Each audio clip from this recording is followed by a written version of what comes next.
Father Richard Meux Benson was the principal founder of the Society of St. John the Evangelist.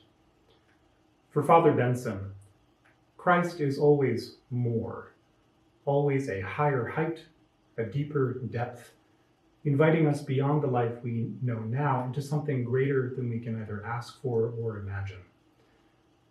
Father Benson made the power of the risen Christ real for others, so real that it was worth offering oneself up to it entirely in soul and in body. To the sleepy, establishment-minded Church of England in the mid-19th century, a life lived with such passionate abandonment to God was unthinkable.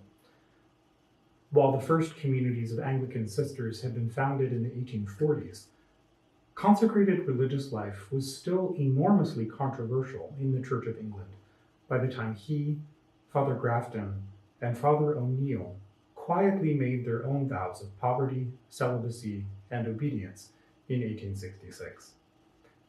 Yet the mentors and peers who formed Father Benson, the theologians and priests of mid-19th century Oxford, embodied a new spirit flaring to life in the English Church. A Christian discipleship both ancient and scandalously new, that risked everything for the sake of a God who risked everything for us.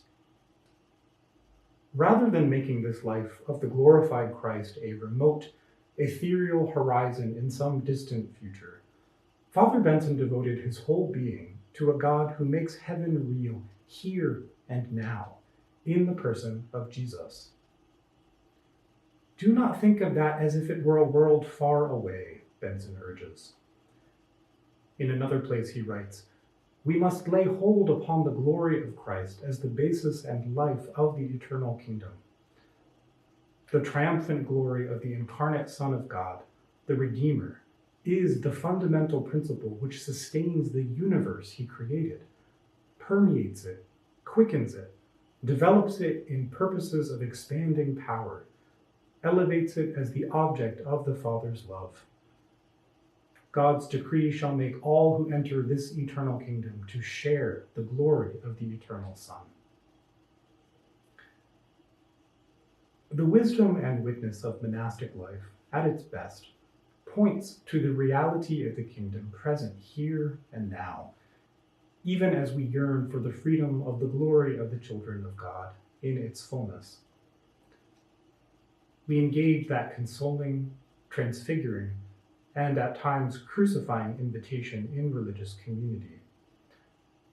But this, we believe, is the common calling of every disciple of Jesus, to practice loving and being loved by forming and being formed by communities of love.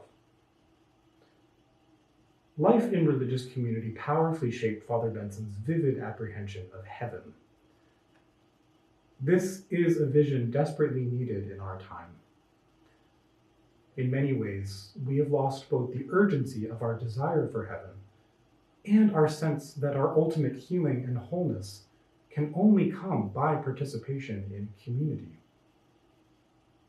Father Benson writes, "The glory of heaven is the love which rejoices in all the glory of God, as manifested in all that are around. There the saints shall rejoice, each in the glory of all. All that we have, we possess along with the rest as the common gift from Christ to all the members of his body. All that Christ imparts to others is no less our own, because it is manifested in them."